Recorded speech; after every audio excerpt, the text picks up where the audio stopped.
Welcome dear students for the session 33 of System Software BCA course 3rd semester pertaining to Kuvempu University. So in the today's session we are starting the unit number 4, that is we are completely learning about compilers. So today in the session 33 we will learn about the introduction for the compiler along with the statement of the problem.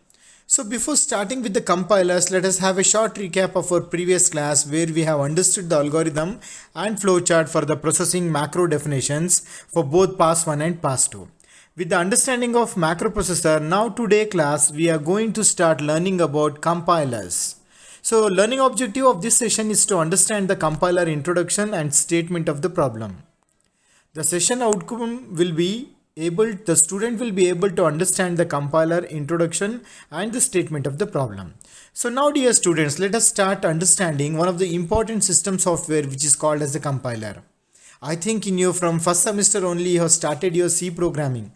So in your practical sessions of your C programming, for running a C program, you have used a software and the name of that software is nothing but TC. That TC is nothing but as a standard example for a compiler. So about that such a system software we are going to learn now, that is called as a compiler there. So let's start with the introduction there. Compiler, it's a software that accepts a program written in a high level language as an input and produces its machine equivalent as output there. So it's with a simple diagram you can understand a compiler is nothing but a software which is going to take as an input the source program and it is giving as an output something called as an object program. So this particular thing we call it as a compiler. For example, see in the slide you can see I have an example where we have written WCM : procedure of rate, start, finish, followed by the declare, cost and return statement. So this is a source program. When you give it to a compiler for converting the object program, it will follow some of the steps. So those steps we will discuss today. So the step number 1 is recognize certain string as basic elements. For example, in the program you can identify cost is a variable, WCM is a label and procedure is a keyword, and we have two operators there. Next, you need to recognize the combination of elements as syntactic units and interpret their meaning. For example, first statement is procedure name with 3 arguments.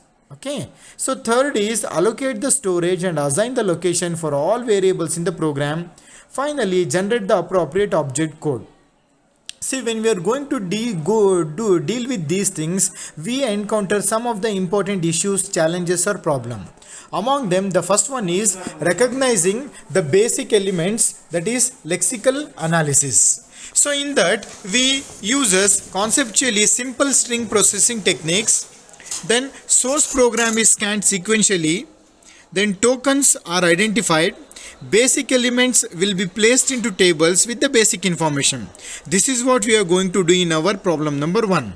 In the problem number 2, we are going to recognize syntactic units and interpreting meaning. That is, we will be having our syntactic construction, wherein the compiler must recognize the phrases and interpret the meaning of constructions. Then is the intermediate form. So here the compiler creates an intermediate form of source program which facilitates the optimization of the object code, and it allows a logical separation between the machine independent phases and the machine dependent phases. And we need to perform some mathematical operations using the arithmetic statements. See, one intermediate form of an arithmetic statement is called as a parse tree.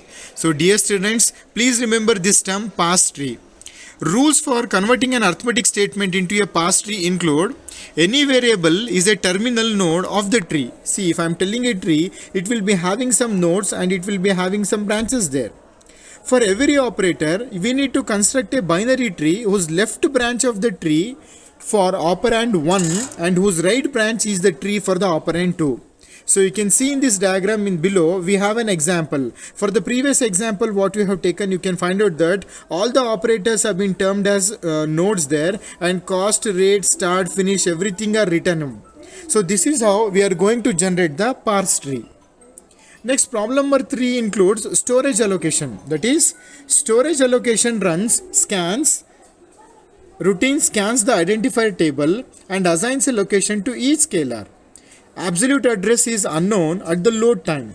and relative address formats, temporary location for the intermediate results of the matrix are taken care in our storage allocation. So next, problem number 4 is code generation. Here, based on the matrix and the table, compiler generates object code.